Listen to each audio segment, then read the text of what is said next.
बात करेंगे होम्योस्टैसिस पे कि होम्योस्टैसिस क्या होता है, क्यों होता है और क्यों नहीं होता, और इसकी डेफिनेशन क्या है।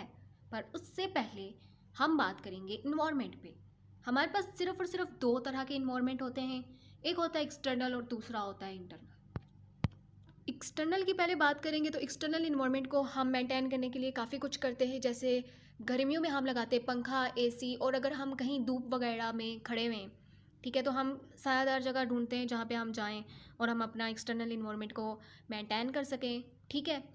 अब सर्दियों में हम क्या करते हैं, हम हीटर के पास बैठते हैं, हम सन में धूप लेते हैं, ठीक है, ताकि जो टेम्परेचर है ना, एक्सटर्नल इन्वायरमेंट जो है उसको हम मेंटेन कर सकें। ये सब होता है एक्सटर्नल में।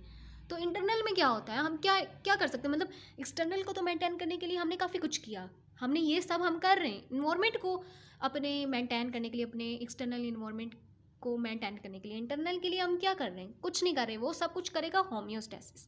होम्योस्टैसिस क्या करता है उस बारे में बात करते हैं।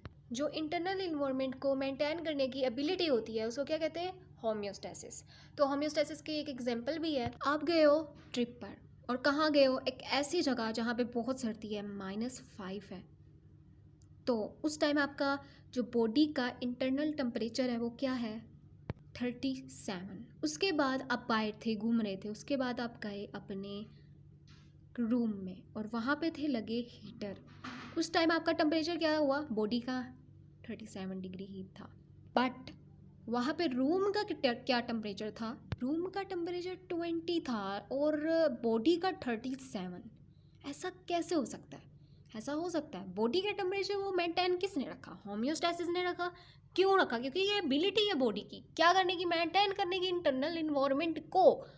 तो ये थी बात।